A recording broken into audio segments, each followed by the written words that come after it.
आंदोलन का प्रारूप है कि आप फिलहाल जिस ऊंचाई पर खड़े हैं, लगभग जमीन तल से लगभग 250-300 फीट की ऊंचाई पे आप खड़े हैं। जाहिर सी बात है, इसका जमीन है, तो ये जमीन रैयतों की है और बीसीसीएल मनमानी करते हुए यहाँ डंपिंग की है। यानी इस प्रकार कुल मिलाकर ये जो आसपास की ज़मीनें हैं, ये रैयतों की ज़मीनें हैं, किसानों की ज़मीनें हैं, लेकिन उसे ना रजिस्ट्री किया गया है, ना उन्हें विस्थापित किया गया है, ना मुआवजा दिया गया है, ना नियोजन दिया गया है और लगातार खनन का कार्य चल रहा है।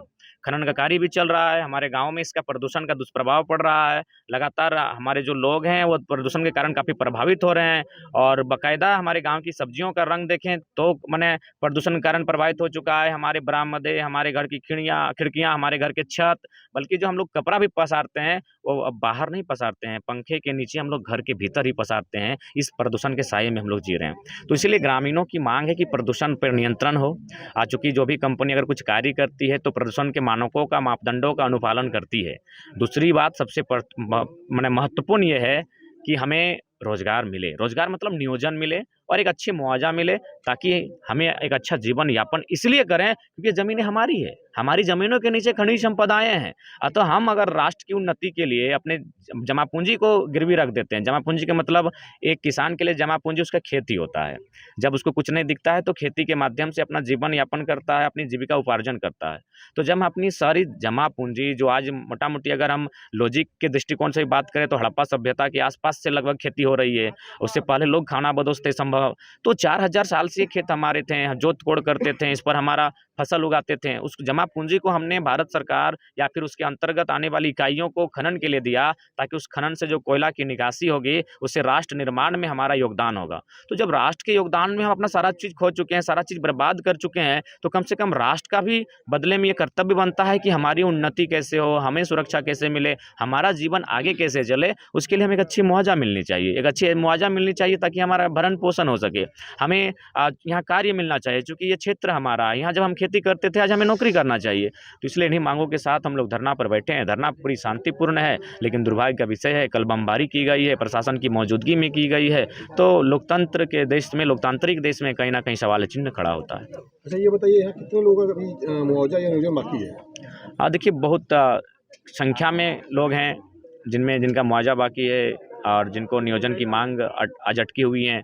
तो मुझे लगता है बाकायदा हम लोग आज दिन भर में ड्राफ्टिंग कर लेंगे कि कितने लोग हैं और उसका बाकायदा प्रेस के माध्यम से उस बात को रखेंगे हम लोग। जिला प्रशासन द्वारा धारा 144 लागू किया गया था, बावजूद इसके कल आप लोग आंदोलनरत थे। नहीं तो देखिए, धारा 144 ठीक है, अच्छी बात है, लेकिन धारा 44 उस समय लगना चाहिए था जब आंदोलन का अनुमति मांगा गया था। जब जाहिर सी बात है, जब आंदोलन हो रहा है तो एसडीएम के पास लेटर गया होगा अनुमति के माध्यम से, या फिर उन्हें सूचना दिया गया होगा। तो अचानक जब ये हाईलाइटेड होता है कि इस कार्यक्रम में हम भी समर्थन देने के लिए आ रहे हैं, तब फिर अचानक धारा 144 लगती है। अगर हमारी उपस्थिति नहीं होती तो शायद धारा 144 नहीं लगती। तो ये कहाँ का न्याय है कि एक व्यक्ति के कारण, एक युवा लड़का के कारण आपको धारा 144 लगानी पड़ती है। वहाँ इससे पहले भी आंदोलन हुआ है, तब तो धारा 144 नहीं लगी है, और उसके बाद धारा 144 कहाँ लगता है? जब लगता है कि कुछ अराजकता की स्थिति हो, कुछ हिंसा या फिर उपद्रव जैसी घटनाएं घटने वाली हो। यहाँ तो महिलाएं नेतृत्व कर रही हैं और महिलाएं तो शांतिपूर्ण तरीके से बैठी हैं, बाकायदा अपना मतलब अपने भूखे बैठी हैं, रात को यहीं सोई हैं खुले आसमान के नीचे। जो देश महिला सुरक्षा की बात करता है, अगर उनके साथ कोई अप्रिय घटना घट जाएगी तो कौन इसकी जवाबदेही लोगी? रात को खुले पंडाल में महिलाएं बैठी हैं, अपने घर से कोसों दूर बैठी हैं, एक मतलब ऐसी जगह बैठी हैं जहाँ आपराधिक तत्व के लोग माने मंडराते रहते हैं, गोलीबारी बम बारूद चलता है, उसी जगह महिलाएं खुले आसमान के नीचे सोई हैं रात भर। क्या कहेंगे कल जो जिला प्रशासन द्वारा कार्य किया गया? देखिए, हम यही कहेंगे कि सबसे पहले बात कि जिला प्रशासन कोऑपरेट करे, अच्छी बात है। खनन क्षेत्र है, माइनिंग क्षेत्र है, सुरक्षा दें। जहाँ पे आंदोलन हो रहा है उसके चारों ओर पुलिस प्रशासन का पहरा हो। और दूसरी बात, जिन्होंने बमबारी की है उन्हें अविलंब गिरफ्तार करें, ताकि जो स्थानीय प्रशासन है उसके प्रति भी हमारी आस्था बनी रहे और हमें अपना आंदोलन सुचारू रूप से जारी रखें, इस पर हमारा कोऑपरेट करें। क्या लगता है जिला प्रशासन जो है आउटसोर्सिंग कंपनी के दबाव पर है?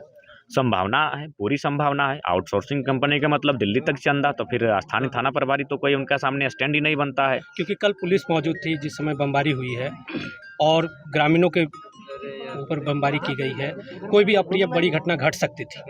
बिल्कुल घट सकती थी, आगे भविष्य में घटेगी भी संभावना। तो इसलिए प्रशासन को अलर्ट रहना चाहिए और प्रशासन को अपनी ड्यूटी का निर्वहन पूरी निष्ठापूर्वक करना चाहिए, ताकि लोगों की आस्था पुलिस पर बनी रहे, पुलिस पब्लिक के बीच एक अच्छा संबंध बना रहे। इसके लिए हम चाहेंगे कि स्थानीय थाना प्रभारी इस आंदोलन को संरक्षण प्रदान करें और साथ ही साथ जो लोग बमबारी कर रहे हैं उन पर शिकंजा कसे।